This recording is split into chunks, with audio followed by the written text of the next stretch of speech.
और मेरा पहला प्रश्न है, आप तो घिर गए इस बार बंगाल में। पहली बात तो हम घिरे नहीं, हम लोगों ने घेर दिया।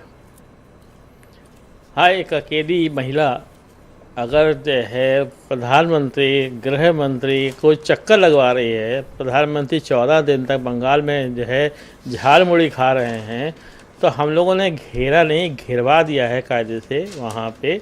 और साथ में 18 राज्यों के मुख्यमंत्री, 1200 विधायक, 600 के आसपास जो है एमपीज़, उसके अलावा तमाम तरीके से ट्रेनें, बसें भर भर के लोगों को बाहर से ले आकर के वहाँ पे भीड़ इकट्ठा करने का काम जो किया जा रहा है, ये सब ने देखा है। अभी कल ही हमने देखा बिहार से 4 ट्रेनें, स्पेशल ट्रेनें गई हुई, और भाजपा ने वहाँ पे भेजा हुआ है वहाँ पे वोटिंग करवाने के लिए।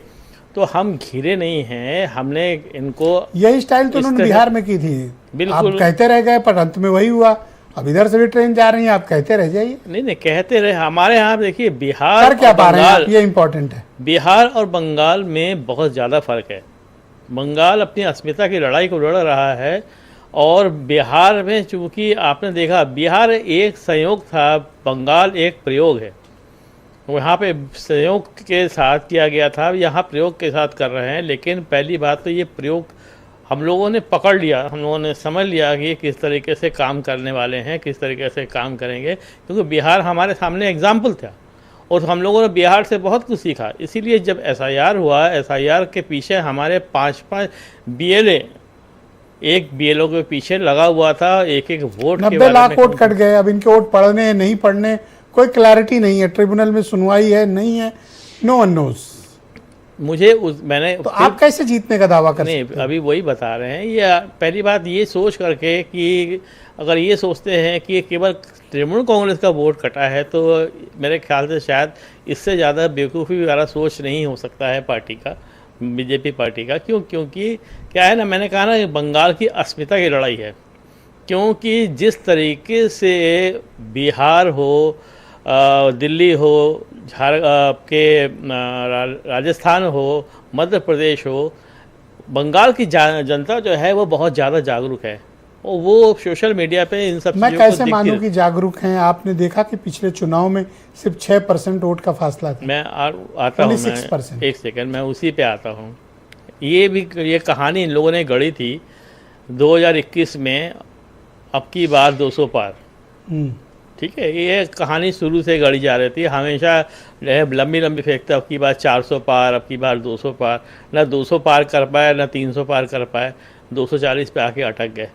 आपने वो, मैं 200 पार का जो आंकड़ा था वो क्यों था और क्यों ये 77 सीटें जीती है, मैं थोड़ा उस पर आपको बताना चाहता हूँ। पहली बार जब नरेंद्र मोदी जब दूसरी बार जब प्रधानमंत्री बने, तो 330 सीटों से वो प्रधानमंत्री बने। भाजपा का 303 सीटें आ गई थी। तो उससे एक मैसेज चला गया देश भर के अंदर, ये मैसेज चला गया कि भाजपा बड़ा अच्छा काम कर रही है।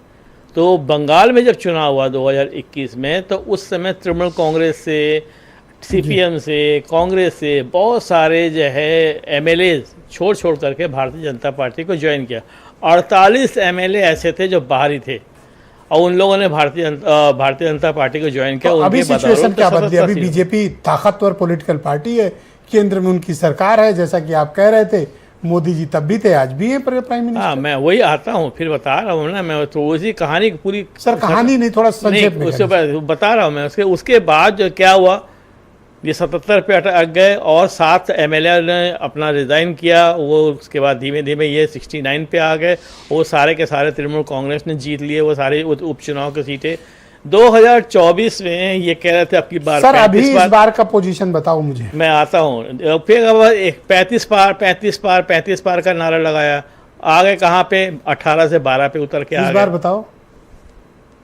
हाँ, इस बार बताओ। इस बार हम आपको बता रहे हैं 230 के ऊपर सीटें जाने वाली है। 239 में 230, 34 में 294 सीटें सर। हाँ, 294 सीटों में। सॉरी, हाँ, वहाँ असल में तमिलनाडु वाली। जी, 294 सीटें हैं, और 294 सीटों में 230 सीटें हम लेकर के आने वाले हैं, क्योंकि हुमायूं कबीर का पोल खुल गया, सामने आ गया। बहुत शुक्रिया आपका। मैं राजेश चौधरी।